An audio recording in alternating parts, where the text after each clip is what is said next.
ሰላም ጤና ይስጥልን በመላው ዓለም የምትገኙ የተወደዳችሁ የሮሃ ቲቪ ተከታታዮች የካቲት 21 2018 ዓ.ም የምሽት ዜናዎችን ይዘንላችሁ ቀርበናል። የፌዴራል ጠቅላይ ፍርድ ቤት ለዶክተር ሲሳይ አውግቸው ተፈቅዶ የነበረውን የዋስትና መብት አገደ። በአማራ ሳይንት መቅደላና ተንታ ወረዳዎች በፋኖ ሙሉ ቁጥጥር ስር ውለዋል። በጎንደርና በወሎ ግንባሮች የብልጽግና ጦር አከርካሪ የተሰበረበት የግንባር መረጃን ይዘናል። የብልጽግና አገዛዝ የመካከለኛው ምስራቅን ውጥረት እንደ መልካም አጋጣሚ በመጠቀም በአማራና በትግራይ ክልሎች ላይ አዲስና መጠነ ሰፊ ልዩ ዘመቻ ለመክፈት ማቀዱ ተሰምቷል። መረጃውን እናሰማችኋለን። አሜሪካና እስራኤል በኢራን ላይ የከፈቱት መጠነ ሰፊ ጥቃትና ውጥረቱ እንደቀጠለ ነው። ፕሬዝዳንት ዶናልድ ትራምፕ በኢራን ጦር መሳሪያ አውርዱ አሊያም ሞትን ተቀበሉ ሲሉ ማስጠንቀቂያ አስተላልፈዋል። በጎረቤት ሀገር ደቡብ ሱዳን ዶንግሌ ግዛት ውስጥ 21 ንጹሃን ዜጎች መገደላቸውን ተከትሎ የተመድ የሰብአዊ መብቶች ኮሚሽነር ማስጠንቀቂያ ሰጠ።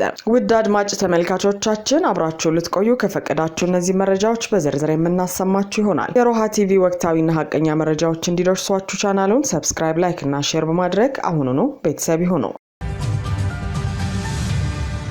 የፌዴራል ጠቅላይ ፍርድ ቤት ለዶክተር ሲሳይ አውግቸው ተፈቅዶ የነበረውን የዋስትና መብት አገደ። የፌዴራል ጠቅላይ ፍርድ ቤት የፌዴራል ከፍተኛ ፍርድ ቤት በሽብር ወንጀል ተከሰው ለሚገኙት ዶክተር ሲሳይ አውግቸው የፈቀደውን የዋስትና መብት በጊዜያዊነት ማገዱ ታወቀ። ፍርድ ቤቱ ዋስትናውን ያገደው የአገዛዙ አቃቤ ሕግ ዋስትናው ሊፈቀድ አይገባም በማለት ያቀረበው ይግባኝ ታይቶ ውሳኔ እስኪሰጥበት ድረስ መሆኑን የተከሳሽ ጠበቃ ገልጸዋል። ዶክተር ሲሳይ አውግቸው ቀደም ሲል በከፍተኛው ፍርድ ቤት በዋስትና ከእስር እንዲፈቱ ተወስኖላቸው ባለፈው ሰኞ ከወህኒ ቤት በወጡበት ወቅት ያገዛዙ የጸጥታ ኃይሎች ህገወጥ መንገድ በድጋሚ በቁጥጥር ስር በመዋል ወደ ፌዴራል ፖሊስ ወንጀል ምርመራ ማዕከል መውሰዳቸው ይታወሳል። የድርጊት አገዛዙ የፍርድ ቤቶችን ውሳኔ ባለማክበርና በዜጎች ላይ ያደረሰ ባለው የሰብአዊ መብት ጥሰት በስፋት ሲተች ቆይቷል። የፌዴራል ጠቅላይ ፍርድ ቤት የአቃቤ ሕግን አቤቱታ መርምሮ የመጨረሻ ውሳኔ ለመስጠት ለየካቲት 27 2018 ዓ.ም ተለዋጭ ቀጠሮ የሰጠ ሲሆን እስከዚያው ድረስ ዶክተር ሲሳይ በእስር ላይ እንዲቆዩ ተደርጓል። ይህም አገዛዙ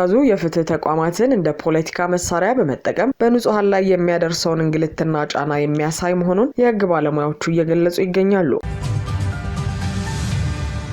በተለያዩ ግንባሮች ፋኖ በወሰደው የተቀናጀ መጠነ ሰፊ ማጥቃት ያገዛዙ ጦር እጅግ ከፍተኛ የሰው ኃይልና የቁሳቁስ ኪሳራ እንደደረሰበት ተሰማ። ከግንባር በተገኙ መረጃዎች መሰረት በአሁኑ ወቅት በርካታ ስልታዊ ቦታዎችና ከተሞች በፋኖ ቁጥጥር ስር ገብተዋል። በአማራ ሳይንት ጓሜዳ ላይ ትናንት የካቲት 20 ጀምሮ እስከ ዛሬ ረፋድ ድረስ በተደረገ ከባድ ውጊያ የአፋብን ሚኒሊክ እዝ ንጉስ ሚካኤል አሊኮር ስር የሚገኘው የሳይንት ክፍለ ጦር ባካሄደው የጸረ ማጥቃት እርምጃ ያገዛዙን ኃይል መደምሰሱ ታውቋል። ውጊያውን መቋቋም ያቃተው የብልጽግና ጦር አካባቢውን ጥሎ ከመሸሹ በፊት በንጹሃን ላይ የፈጸመው ግፍ እጅግ ዘግናኝ ሆኖ ተመዝግቧል። አገዛዙ በዙ 23 በሰፈራ መንደሮች ላይ በከፈተው የዘፈቀደ ተኩስ የበርካታ ንጹሃን መኖሪያ ቤቶችና የእህል ጎተራዎች በእሳት ጋይተው መውደማቸው ተረጋግጧል። በሌላ በኩል የመቅደላ ወረዳና የማሻ ከተማ እንዲሁም የተንታ ወረዳና አካባቢው ሙሉ በሙሉ በፋኖ ቁጥጥር ስር መግባታቸው ታውቋል። በዚህ ግንባር በተደረገ ተጋድሎ ከ100 በላይ ያገዛዙ ወታደሮች የተደመሰሱ ሲሆን በርካታ የቡድንና የነፍስ ወከፍ መሳሪያዎች በፋኖ እጅ ገብተዋል። በተመሳሳይ በገነቴና በወግዲ ግንባር በተፈጸመ የሽምቅ ጥቃት ከፍተኛ ቁጥር ያለው ያገዛዙ ጦር ሙትና ቁስለኛ መሆኑ ተሰምቷል። በዚሁ ቀጠና በወልዲያና በሲሪንቃ መካከል በተከፈተ ድንገተኛ የቆረጣ ማጥቃት መነሻውን ከወልዲያ አድርጋ ወደ ሲሪንቃ በመንቀሳቀስ ላይ የነበረች የጠላት 46ኛ ክፍለ ጦር አከርካሪዋ ተሰብሯል። በሁለት ቦታ ተቆርጦ የደረሰበትን የቅጣት ናዳ መቋቋም ያቃተው ይኸው ኃይል መሽመድመዱ ሲታወቅ የዚሁ ክፍለ ጦር የመረጃና ደህንነት ቡድን መሪ በፋኖ ተማርኮ ምርመራ እየተደረገበት ይገኛል። በተመሳሳይ በሰሜን አማራ ቀጠና በላይ ዘለቀ እዝ ዳግማዊ ቴዎድሮስ ኮር ስር የሚገኘው የጎንደር የበጋሻው ክፍለ ጦር ዛሬ አጥቢያ ባካሄደው የከተማ ውጊያ ታላቅ ድል ተቀዳጅቷል። የአጥናፉና የይታየው ብርጌዶች በወርቅ ደሞና በገደብዬ ከተሞች በሚገኙ የጠላት ካምፖች ላይ በፈጸሙት የተቀናጀ ጥቃት 27 ወታደሮችን ሙትና ቁስለኛ አድርገዋል። በውጊያው 4 ወታደሮች ከነሙሉ ትጥቃቸው የተማረኩ ሲሆን ይህንን ተከትሎ ከአምባ ጊዮርጊስ እስከ ደባርቅ ያለው ያገዛዙ ጦር በከፍተኛ ስጋትና ፍርሃት ውስጥ ሆኖ ጓዙን በመጠቅለል ላይ እንደሚገኝ ተሰምቷል።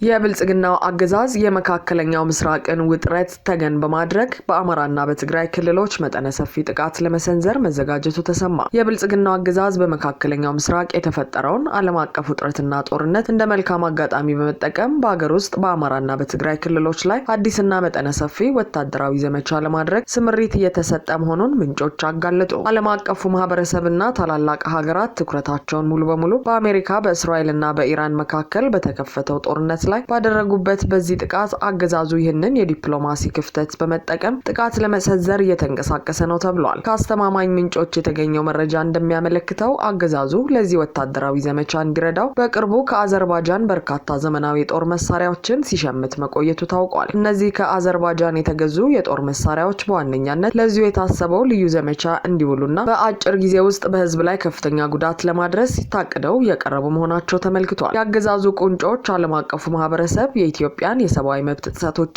የጦርነት ወንጀሎች ለመከታተል ፋታ እንደማይኖረው በማሰብ በአማራ ክልል ፋኖን የህልውና ትግል ለመቀልበስና በትግራይም ያለውን ውጥረት በኃይል ለመፍታት ልዩ ዘመቻ ቀርጸው ወደ ተግባር ለመግባት ተዘጋጅተዋል። ይህ ዘመቻ በተለይም በዓለም አቀፍ ደረጃ የሚነሳውን ተቃውሞና ጫና ለማምለጥ ታስቦ የተዘጋጀ ስልታዊ እርምጃ መሆኑ ተመላክቷል። የብልጽግና ጦር በዚህ ልዩ ዘመቻ መጠነ ሰፊ የሰው ኃይልና ከባድ መሳሪያዎች ወደ ተለያዩ ግንባሮች እያሳለፈ መሆኑ የተሰማ ሲሆን ትኩረቱን ወደ መካከለኛው ምስራቅ ያደረገውን ዓለም አቀፍ ሚዲያና ዲፕሎማሲያዊ ተቋማትን በማዘናጋት በንጹሃን ላይ የከፋ ጥቃት ሊፈጸም ይችላል የሚል ስጋት ነግሷል። ይህ የአገዛዙ ስልታዊ ዝግጅት ቀደም ሲል የብልጽግናው ቁንጮ በአዲስ አበባ ዩኒቨርሲቲ ከተማሪዎችና መምህራን ጋር ባደረጉት ውይይት ላይ የሰጡትን አነጋጋሪ ምላሽ የሚያስታውስ ሆኗል። በወቅቱ የዓለም አቀፍ ቀውስ ኢትዮጵያን አይጎዳም ወይ ተብለው ለቀረበላቸው ጥያቄ እንደውም ቀውሱን ከቻልን እናስታርቃለን፣ ካልሆነ ግን ለእኛም ጥሩ እድል ነው፣ ቀውሱን እንጠቀምበታለን በማለት የተናገሩት ንግግር አሁን መሬት ላይ ካለው ዝግጅት ጋር በቀጥታ የሚገናኝ መሆኑም እየተገለጸ ነው። አገዛዙ የዓለምን ትኩረት መከፋፈል እንደ ስልታዊ እድል በመቁጠር በሀገር ውስጥ ያለውን የህልውና ትግል በከፋ ጭፍጨፋ ለመቋጨት ማቀዱ ታውቋል።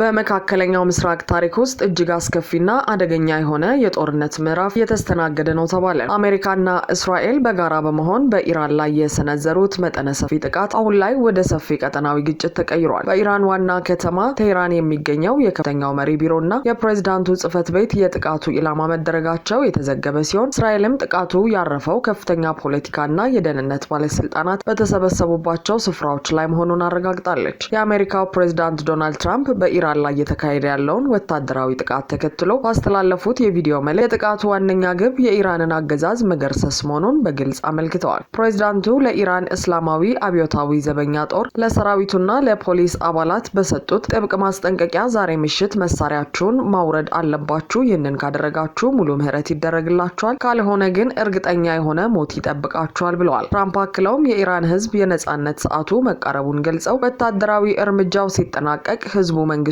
እንዲረከብ ጥሪ አቅርበዋል። የደረሰው የሰው ህይወት ጥፋትም እጅግ ዘግናኝ መሆኑ የተሰማ ሲሆን የኢራን ይፋዊ የዜና ወኪል በአንዲት የሴቶች ትምህርት ቤት ላይ በደረሰ ጥቃት የ53 ሰዎች ህይወት ማለፉን ዘግቧል። በተመሳሳይ በተባበሩት አረብ ኤምሬትስ ግዛት ውስጥ ከኢራን በተተኮሰ ባለስቲክ ሚሳይል ስብርባሪ ምክንያት አንድ ሲቪል መገደሉ ታውቋል። በኢራን ውስጥ ሙሉ በሙሉ በሚባል ደረጃ የኢንተርኔት አገልግሎት መቋረጡና ሰፊ የሳይበር ጥቃት እየተካሄደ መሆኑ መሬት ላይ ያለውን ትክክለኛ የጉዳት መጠን ለማወቅ ትልቅ እንቅፋት ሆኗል። በዚህ አስከፊ ወቅት የእስራኤሉ ጠቅላይ ሚኒስትር ቤንያሚን ኔታንያሁ ኢራን የታዳከመውን የኑክሌርና የሚሳይል አቅሟን ዳግም ለመገንባት እያሴረች ነው ሲሉ ወንጅለዋል። ጠቅላይ ሚኒስትሩ አክለውም በአሁኑ ወቅት በአፋጣኝ እርምጃ ካልተወሰደ ኢራን ወደፊት ሊደፈር የማይችል አቅም ባለቤት ትሆናለች ሲሉ አስጠንቅቀዋል። ኔታንያሁ ለኢራን ዜጎች ባስተላለፉት መልእክት እድላችሁን በገዛ እጃችሁ ያዙ ሲሉ አሳስበዋል። ይህም የእስራኤል ጥቃት ወታደራዊ መሰረተ ልማቶችን ከማውደም ባለፈ በኢራን የስልጣን ለውጥ እንዲመጣ የመፈለግ አዝማሚያ እንዳለው ያሳያል ተብሏል። በሌላ በኩል ዩክሬን በአሜሪካና በእስራኤል ጥምረት በኢራን ላይ የተከፈተውን መጠነ ሰፊ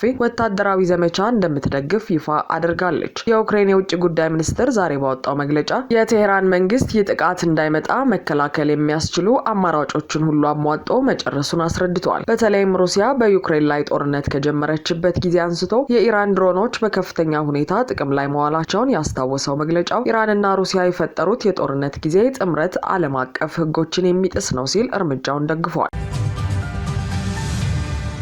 የተመድ የሰብአዊ መብቶች ኮሚሽነር በንጹሃን ላይ የተፈጸመውን ጭፍጨፋ አወገዙ። የተባበሩት መንግስታት ድርጅት የሰብአዊ መብቶች ከፍተኛ ኮሚሽነር ቮልከር ተርክ ደቡብ ሱዳን በአሁኑ ወቅት አደገኛ ጫፍ ላይ መድረሷን በማሳሰብ ብርቱ ማስጠንቀቂያ ሰጡ። ኮሚሽነሩ ለተመድ የሰብአዊ መብቶች ምክር ቤት ባቀረቡት ሪፖርት በአገሪቱ ያለው የጸጥታ ሁኔታና የሰብአዊ መብት አያያዝ ከቁጥጥር ውጪ የሆነ መምጣቱን ገልጸዋል። እንደ ቮልከር ተርክ መግለጫ ከሳምንት በፊት በኢትዮጵያ አዋሳኝ በሚገኘው ጆንግሌ ግዛት የደቡብ ሱዳን መንግስት ወታደሮች ህጻናትን ጨምሮ 21 ንጹሃን ዜጎችን አሰልፈው በመረሸን ዘግናኝ ግድያ ፈጽመዋል ያሉ ሲሆን ኮሚሽነሩ አክለውም በጆንግሌና በኢስተርን ኢኳቶሪያል ግዛቶች ውስጥ በመንግስት ወታደሮችም ሆነ በአማጺው ቡድን በኩል ያለው ወታደራዊ ዲስፕሊን ጨርሶ የጠፋና ሁኔታዎች ከቁጥጥር ውጪ የሆኑ ይመስላል ሲሉ ስጋታቸውን ገልጸዋል። የደቡብ ሱዳን መንግስት በበኩሉ ወታደሮቹ ሆን ብለው ንጹሃን ዜጎችን ኢላማ አላደረጉም በማለት የቀረበበትን ወቀሳ አስተባብሏል። በሌላ በኩል የአፍሪካ ህብረት በአገሪቱ ሰላማዊ ምርጫ ለማካሄድ ይቻል ዘንድ የተቃዋሚው ቡድን መሪ ሬክ ማቻር ከቆዩበት የቁም እስር በአፋጣኝ እንዲፈቱ እንደ ቅድመ ሁኔታ ማስቀመጡ ታውቋል። ይህ በጎረቤት ሀገር ደቡብ ሱዳን እየተባባሰ የመጣው ግጭትና የሰብአዊ መብት ጥሰት በቀጠናው ሰላም ላይ ተጨማሪ ስጋት መደቀኑን የፖለቲካ ተንታኞች እየገለጹ ይገኛሉ።